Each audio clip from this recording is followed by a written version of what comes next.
네, 여러분, 거래처란, 거래처란 무엇일까요? 신입사원이 들어오면 교육을 합니다. 거래처란 무엇이냐? 딱 물어봅니다. 그러면 다들 그렇게 얘기합니다. 참고로 말씀드리면은 거래처와의 관계 중에서 가장 중요할 때가 언제일까요? 그렇습니다. 좋을 때도 있고 힘들 때도 있고 주식처럼 차트처럼 이렇게 굴곡은 있지만 망하지만 않는다면 언젠가는 신고가를 치는, 그리고 쭉 성장하고 발전할 수 있는 그런 회사가 됩니다.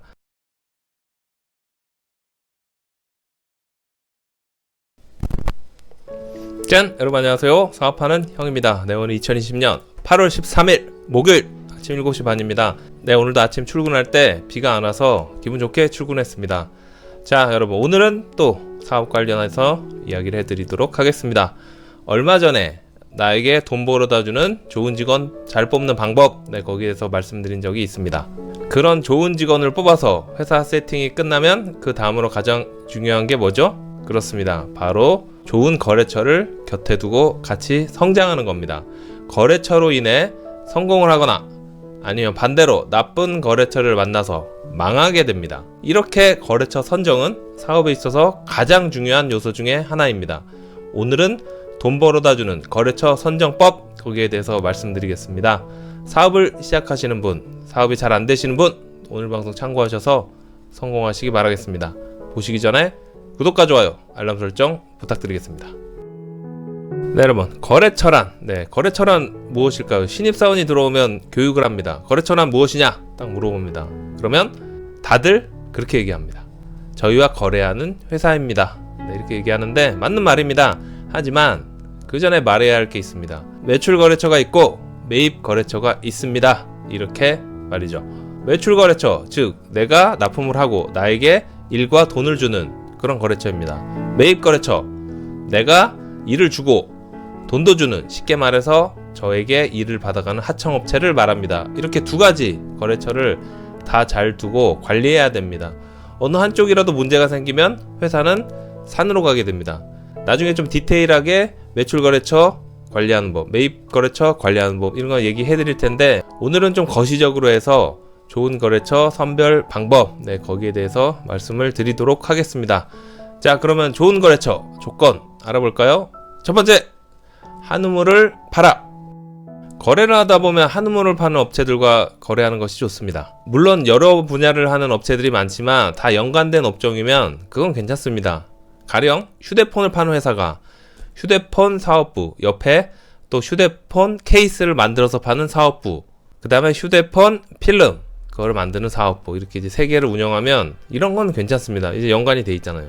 그런데 휴대폰 파는 회사가 휴대폰 사업부가 있고 갑자기 식자재를 팔고 관광 레저 사업을 하고 이렇게 전혀 연관이 없는 사업을 하는 회사는 가급적 조심하는 게 좋습니다. 전문 분야 쪽으로 해서 파생해서 쭉 가야 되는데 그렇지 않을 경우에는 문제가 될 수가 있습니다. 이렇게 되면은 지금 잘 되는 알짜배기 사업이 잘 안 되는 이 사업으로 인해 크게 휘청거릴 수가 있기 때문입니다. 이런 경우를 저는 참 많이 보아왔습니다. 대기업은 뭐 자금이 탄탄하고 정부에서도 지원을 해주죠. 망하지 않게. 그리고 직원이 많기 때문에 괜찮습니다. 하지만 우리가 거래하는 대부분의 업체는 중소기업입니다. 그렇기 때문에 자금력에도 한계가 있고 인력에도 한계가 있습니다. 대표의 자신감만으로 밀어붙이기엔 위험 소지가 있다는 이런 얘기입니다. 자, 또 어떤 부분을 봐야 될까요? 두 번째, 직원의 이직률. 거래를 할 때 직원들의 근무 연수를 볼 필요가 있습니다. 좋은 거래처 경우 가면은 직원들이 근무 연수도 많고 항상 그 자리에 있어요. 그만큼 회사에서 잘해준다는 이야기입니다. 거래를 텄는데 갈 때마다 직원이 바뀌어 있고 이직률이 많은 회사는 조심히 거래를 하셔야 합니다. 참고로 말씀드리면은 거래처와의 관계 중에서 가장 중요할 때가 언제일까요? 그렇습니다. 담당자가 바뀔 때입니다. 새 담당자들이 오면 거래처가 이제 대표와의 관계가 있는 그런 업체라면 뭐 아무리 담당자 바뀌어도 상관없는데 내가 대표와 친분이 없는 그런 거래처면 담당자가 바뀌면 자신도 새 거래처랑 거래를 시작하고 싶어 합니다. 그렇기 때문에 가장 베스트는 거래처 대표와의 관계를 돈독히 하며 담당자가 오래 다니는 그런 회사와 거래하시는 게 가장 좋습니다. 그만큼 오랫동안 같이 호흡하면서 쭉쭉 성장하기 때문에 딱 하면 딱 알아듣는 그런 좋은 관계를 유지하게 됩니다. 자, 마지막으로 좋은 거래처 선별 방법 세 번째, 수금 조건. 우리가 일을 하는 이유는 뭐죠? 돈을 벌기 위함입니다. 다 돈 좋아하시고 돈 때문에 일하잖아요. 이건 누구도 반박할 수가 없습니다. 일만 많이 주고 수금이 좋지 않은 업체는 걸러내야 됩니다. 아무리 그쪽 대표가 착하고 직원들이 착해도 수금이 안 되는 그런 회사는 걸러내야 됩니다. 업체와의 관계에서 가장 중요한 건 바로 수금입니다. 아무리 일만 하면 뭐합니까? 아무리 거래처가 좋으면 뭐합니까? 대표가 까다롭고 회사가 까다로워도 수금만 잘해준다면 더할 나위 없이 그 업체와 거래를 해야 합니다. 수금을 잘해주는 업체는 거래해보면요, 대표도 마인드가 좋고 직원들도 마인드가 좋습니다. 한번 거래하면 끝까지 가는 그런 성향이 높습니다. 갑과 을이 아닌 동등한 입장에서 거래를 하는 회사들이 수금도 잘해줍니다.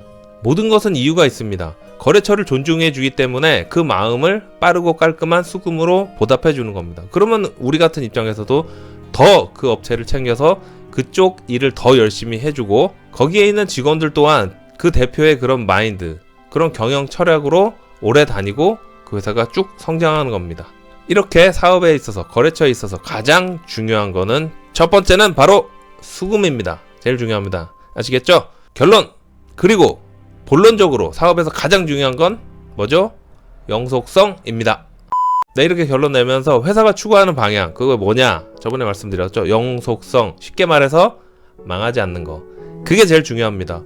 좋을 때도 있고 힘들 때도 있고 주식처럼 차트처럼 이렇게 굴곡은 있지만 망하지만 않는다면 언젠가는 신고가를 치는, 그리고 쭉 성장하고 발전할 수 있는 그런 회사가 됩니다. 절대 망하지 않게 사업을 하셔야 됩니다. 자, 여러분, 오늘은 목요일입니다. 네, 오늘도 파이팅 하시고 부자 되는 그런 하루 되시기 바라겠습니다. 고맙습니다. 끝!